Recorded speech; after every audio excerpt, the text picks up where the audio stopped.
अखिलेश पीड़ित परिवार से मुलाकात करने के लिए अखिलेश यादव बहराइच जाएंगे थोड़ी देर में। बड़ी खबर भारत समाचार पर, अब से कुछ ही देर बाद ही अखिलेश यादव बहराइच जाएंगे।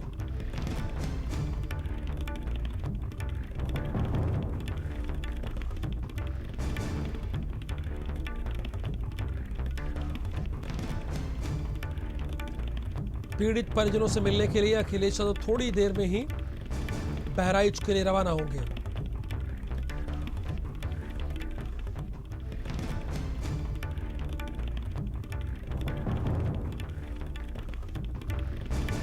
थोड़ी देर में अखिलेश यादव बहराइच जाएंगे, पीड़ित परिवारों से मुलाकात करेंगे।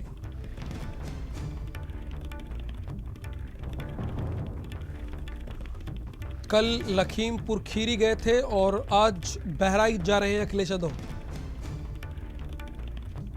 विपक्षी नेताओं का पहुंचने का सिलसिला लगातार जारी है, लेकिन पक्ष से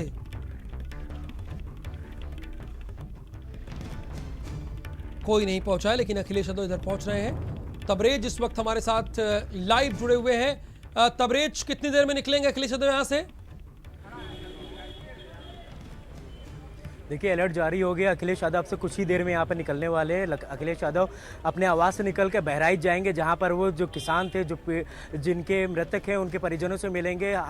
1 बजे अखिलेश यादव जो दिलजीत है, उसके किसान जो जिसकी मौत हुई थी, उसके परिवार से मिलेंगे। उसके बाद 1:45 के पास अखिलेश यादव गुरविंदर जो किसान था जिसकी मौत हुई थी 3 अक्टूबर को, उसके परिवार से मिलेंगे। फिलहाल अखिलेश यादव के घर के बाहर आपको दिखाना चाहेंगे, बड़ी संख्या में जो कार्यकर्ता है वो भी मौजूद है। लगातार अखिलेश यादव के निकलने का इंतजार कर रहे हैं और जो अखिलेश यादव है अभी अब से कुछ देर के बाद यहां से निकलने वाले हैं। और जो बहराइच है उसमें जो बड़ा काफिला जाने वाला है यहाँ से, अखिलेश यादव बड़ी संख्या में यहाँ पे कार्यकर्ताओं के साथ बहराइच पहुंचेंगे, जहां वो किसानों से मिलेंगे। 3 अक्टूबर को जिस तरह से जो शांतिपूर्वक किसान थे जो धरना कर रहे थे, जिनको बीजेपी के केंद्रीय गृह मंत्री के जो नेता थे उनके जो बेटे थे, उनके ऊपर आरोप है कि उनके जो थार गाड़ी थी उससे किसानों को कुचल दिया गया, जिसमें काफ़ी 4 किसानों की मौत हो गई थी। जिसके बाद प्रियंका गांधी, हालांकि लगातार जिस तरह से कांग्रेस ने भी अपना जो मुद्दा है उसको बनाया था और जो सरकार है उसके ऊपर प्रेशर बनाया जा रहा है, ताकि लगातार जिस तरह से जो आरोपी है उसको अभी तक गिरफ्तार नहीं किया गया है, उसको लेकर अखिलेश यादव भी लगातार दबाव बना रहे हैं। हालांकि अखिलेश यादव का लखीमपुर खीरी भी गए थे, जहां पर उन्होंने साफ तौर पर मांग करी थी कि जो पीड़ित है, जो मृतक है, उनके परिजनों को 2-2 करोड़ रुपए दिए जाएं, सरकारी नौकरी दी जाए। साफ तौर पे अखिलेश यादव अभी यहाँ कुछ देर में निकलने वाले हैं और जिसके बाद वो बहराइच पहुंचेंगे और वहाँ जो पीड़ित किसान के जो परिजन है उनसे मुलाकात करेंगे। शुक्रिया इस पूरी जानकारी के लिए आपका तबरेज। यानी अब से थोड़ी देर में ही अखिलेश यादव यहाँ निकलेंगे। तमाम कार्यकर्ताओं का हुजूम है यहाँ पर। अखिलेश यादव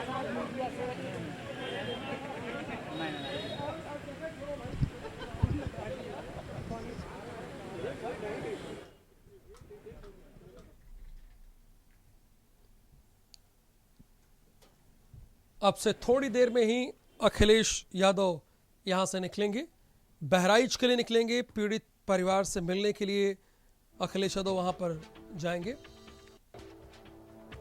ये एक्सक्लूसिव तस्वीरें हैं। तबरेज लगातार हमारे साथ हैं, एक प्रतिनिधि मंडल के साथ। अखिलेश यादव वहां पर जाएंगे। तमाम कार्यकर्ताओं की भारी भीड़ यहां पर साफ तौर पर देखी जा सकती है। अब से कुछ ही देर में अखिलेश यादव यहां से निकलने वाले हैं।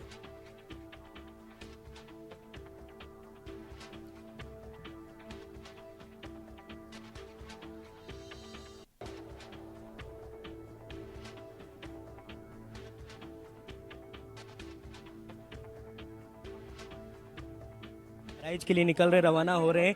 साफ तौर पे आप देख सकते हैं अखिलेश यादव इस टाइम पे गाड़ी में बैठे हुए हैं और बहराइच के लिए रवाना हो रहे हैं। मीडिया को संबोधित करने जा रहे हैं अखिलेश यादव।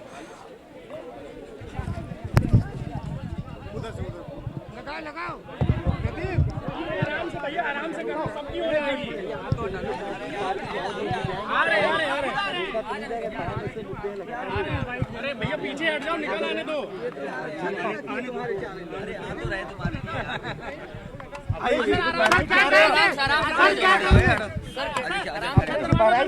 दरवाजा बंद कर ले सर, दरवाजा बहराइच के दोनों परिवारों से आज मैं जा रहा हूँ मिलने। भैया आईडी थोड़ा नीचे कर लो भैया, लोकल मैं जो हादसा हुआ था थोड़ा नीचे करो। उन परिवारों से कल मैं मिला। दो परिवार आपके बहराइच के हैं, मैं उनके परिवार से मिलने आ जा रहा हूँ। बहराइच के दोनों परिवारों से आज मैं जा रहा हूँ मिलने। कल लखीमपुर में जो हादसा हुआ था उन परिवारों से कल मैं मिला था। दो परिवार आपके बहराइच के हैं, मैं उनके परिवार से मिलने आ जा रहा हूँ। और सुप्रीम होना चाहिए, जिन्हें न्याय चाहिए, दमदार सरकार उनके साथ खड़ी दिखाई दे। लेकिन इधर जो देखने को मिल रहा है, सामान भेजना, खाना पूर्ति करना है। सुप्रीम कोर्ट के बाद कुछ सरकार जागी है, जांच क्या होगी, हमें उम्मीद है कि न्याय मिलेगा और जो दोषी हैं उन्हें सरकार तुरंत भेजे। क्या यही तरीका पहले होता था? क्या यही तरीका होता था कि समन के साथ फूल भेजे जा रहे हो, गुलदस्ता भेजा जा रहा हो?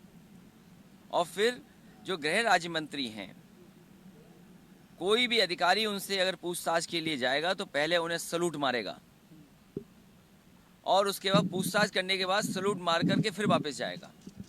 तो इसलिए समाजवादी पार्टी की मांग है और जितने भी पीड़ित परिवार हैं जिनके घरों के सदस्यों की जान गई है गाड़ी के चढ़ने से, गाड़ी से जो कुचला गया, उनको गृह राज्य मंत्री को इस्तीफा देना चाहिए। सर एक और खबर आ रही है कि आशीष मिश्रा नेपाल भाग गया है। अगर ये मुझे जानकारी नहीं है, लेकिन अगर ये जानकारी आपके माध्यम से मिल रही है तो जो गृह राज्य मंत्री हैं उनका नेपाल से पुराना रिश्ता है, उस बॉर्डर से। अगर उनका पुराना देखेंगे, जैसा उन्होंने भाषण में कहा था अपने कि मुझे गृह राज्य मंत्री मत समझो, मुझे सांसद या विधायक मत समझो, मुझे कुछ और समझो, तो समझ लीजिए नेपाल से उनका कैसा रिश्ता रहा है पहले का। इसलिए अगर ये सूचना आपके माध्यम से यहाँ आ रही है और नेपाल भाग गए तो अब तो भारत सरकार को देखना पड़ेगा। उत्तर प्रदेश सरकार के हाथ में तो नहीं चीज़ बची है। अब हमें उम्मीद है कि भारत सरकार भी इसमें हस्तक्षेप करेगी और नेपाल गए तो उन्हें पकड़ करके लाएगी। बचा था परिवार के घर में, दूसरी तरफ मंत्री जी दिल्ली में कार्यक्रम कर रहे थे, संबोधित कर रहे थे, उस कार्यक्रम में संवेदनाएं। देखिए, सरकार, भारतीय जनता पार्टी का काम करने का तरीका अलग है। भारतीय जनता पार्टी का कोई अपराध करेगा तो सरकार उसे बचाएगी। जो अपराधी भारतीय जनता पार्टी में, उसका सम्मान होगा, उसे गुलदस्ता दिया जाएगा। सम्मान तो बहाना है, उसे गुलदस्ता दे करके उसका स्वागत करेगी पुलिस। क्या उत्तर प्रदेश में नहीं देखा हमने, आपने, सबने? गोरखपुर में जो हत्या हुई, अभी तक फरार हैं। महोबा में IPS के पे आरोप लगे, वो फरार है। न जाने कितनों के झूठे इनकाउंटर कर दिए, न जाने कितनों के पुलिस ने जानबूझ करके घुटनों पे गोली मार दी। तमाम ऐसे मामले हैं जिसमें प्रश्न लगता है उत्तर प्रदेश की सरकार और पुलिस पर, भारतीय जनता पार्टी के लोगों पर प्रश्न खड़ा है। न्याय मिलना इनकी सरकार में मुश्किल है और जिस तरह का काम करने का तरीका भारतीय जनता पार्टी का है, इसमें न्याय मिलना मुश्किल है। प्रियंका गांधी कह रही है कि उत्तर प्रदेश में, लेकिन अब प्रियंका गांधी कह रही है उत्तर प्रदेश में सबसे मजबूत विकल्प वही है। फॉर्च्यूनर गाड़ी थी, उसमें उनका लड़का सवार था। पहले कह रहे थे कि वो शामिल नहीं है, लेकिन उस फॉर्च्यूनर गाड़ी में कहा जा रहा है वो सवार था उनका लड़का। देखिए, जो अभी वीडियोस जो आ रहे हैं, जो जानकारी ग्राउंड से मिल रही है, सभी लोग कह रहे हैं कि जो गृह राज्य मंत्री हैं उनके बेटे इसमें शामिल थे। उन्हीं के साथ जो भारतीय जनता पार्टी के और साथी थे, उन्होंने इस तरह का किसानों के ऊपर गाड़ी चढ़ाने का काम किया है। तो नैतिकता के आधार पर इस्तीफा नहीं देना चाहिए उनको? भारतीय जनता पार्टी और नैतिकता, क्या सवाल आप पूछ रहे हो?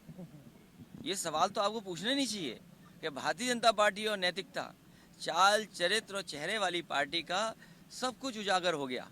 और देखा नहीं विज्ञापन आपने?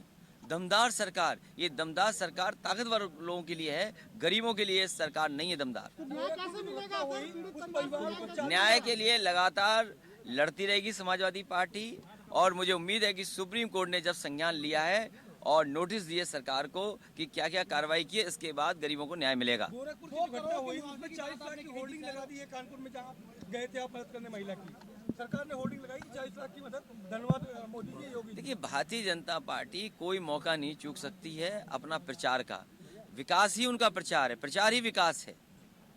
और सर 2 करोड़ के मुआवजे की आपने बात की थी और सरकार ने बात नहीं मानी, क्या सपा सरकार बनने में मदद होगी? समाजवादी पार्टी की सरकार बनेगी तो करोड़ों की मदद किसानों की होगी। और इसलिए मैं कहना चाहता हूँ, ये सवाल आपने बहुत अच्छा पूछा। जब उत्तर प्रदेश की सरकार दम भरती है इस बात की कि $1 करोड़ की इकोनॉमी कर देगी, क्या $1 करोड़ की इकोनॉमी में गरीब के लिए आपके पास 2 करोड़ रुपए नहीं है? और जो अभी घायल हैं उनकी क्या मदद कर रहे हैं? अभी तक कई घायल ऐसे हैं जिनका मेडिकल नहीं हुआ है, मेडिकल नहीं होकर के मदद भी नहीं हुई जो मदद होनी चाहिए। घायलों की भी सरकार को मदद करनी चाहिए। मेडिकल रिपोर्ट तक उनको नहीं दी गई है, जो लोग जिनके घर वाले मरे हैं। ये सरकार हर चीज छिपाना चाहती है और लोकतंत्र तब मजबूत होगा जब सच उजागर होगा, सच सामने आएगा तो लोकतंत्र ज्यादा मजबूत होगा। समाजवादी पार्टी लगातार इसी तरह करती, घायलों की भी सरकार को मदद करनी चाहिए। मेडिकल रिपोर्ट तक उनको नहीं दी गई है, जो लोग जिनके घर वाले मरे हैं। ये सरकार हर चीज छिपाना चाहती है और लोकतंत्र तब मजबूत होगा जब सच उजागर होगा, सच सामने आएगा तो लोकतंत्र ज्यादा मजबूत होगा। आगे भी सपा इसी तरीके से इस मामले को लेकर उठाती रहेगी। समाजवादी पार्टी लगातार इसी तरह करती रहेगी, जो अन्याय हो रहा है उसके खिलाफ लड़ेगी और रणनीति बना करके आने वाले समय में क्या करें उस दिशा में काम करेगी। मैं धन्यवाद देता हूँ आपको। अखिलेश यादव 3 अक्टूबर को मारे गए किसानों के परिवारों से मिलेंगे, परिवार के जो परिजन है उनसे मिलेंगे। साफ तौर पे अखिलेश यादव की जो मांग थी कि जो मृतक है उनके परिवार को 2 करोड़ रुपए देने चाहिए और जो सरकारी नौकरी है उसको देना है। देख सकते हैं बड़ी संख्या में जो गाड़ियां हैं बहराइच के लिए अखिलेश यादव के साथ यहाँ से रवाना हुई हैं और अब से कुछ देर बाद अखिलेश यादव बहराइच पहुंचेंगे। 1 बजे अखिलेश यादव को जो किसान जिसकी मृत्यु हुई थी दिलजीर उसके परिवार से मिलेंगे। 1:45 के ऊपर गुरविंदर जो किसान था जिसकी मृत्यु हुई थी उसके परिवार से मिलेंगे। अखिलेश यादव का काफिला हालांकि उनके आवास से लखनऊ से यहाँ से रवाना हो चुका है और बड़ी संख्या में जो गाड़ियां हैं और जो कार्यकर्ता उनके साथ मौजूद है। साफ तौर पे अखिलेश यादव ने अब से कुछ देर पहले ही सरकार के ऊपर बड़ा हमला बोला और साफ तौर पे कहा है कि सरकार से न्याय की कोई उम्मीद नहीं करनी चाहिए। जब तक कि सुप्रीम कोर्ट ने इसी मामले में किसी तरह से संज्ञान नहीं लिया था तब तक कि सरकार इसको संजीदा नहीं ले रही थी। साफ तौर पे अखिलेश यादव का साफ तौर पे कहना है कि जो पीड़ित है उनके साथ न्याय होना चाहिए और लगातार जिस तरह से अखिलेश यादव हमलावर हो रहे हैं सरकार के ऊपर और साफ तौर पे उनका कहना है कि जो परिजन हैं उनको न्याय मिलना चाहिए। अब तक के कितने ऐसे घायल जिनको अभी तक के इलाज तक के नहीं मिला है। बड़ी संख्या में कार्यकर्ता अखिलेश यादव के साथ बहराइच पहुंच रहे हैं और यहां से अखिलेश यादव का काफिला निकल चुका है। साफ तौर पे अखिलेश यादव ने यह भी कहा है कि जो पीड़ित है उनको 2 करोड़ रुपए का मुआवजा देना चाहिए। अब तक के सरकार की तरफ से किसी भी तरह की कोई मदद नहीं दी जा रही थी जब तक कि सुप्रीम कोर्ट ने किसी तरह का कोई संज्ञान नहीं लिया था। अब अखिलेश यादव को जो काफिला है वो यहाँ से निकल गया और कुछ देर बाद अब से यहाँ से बहराइच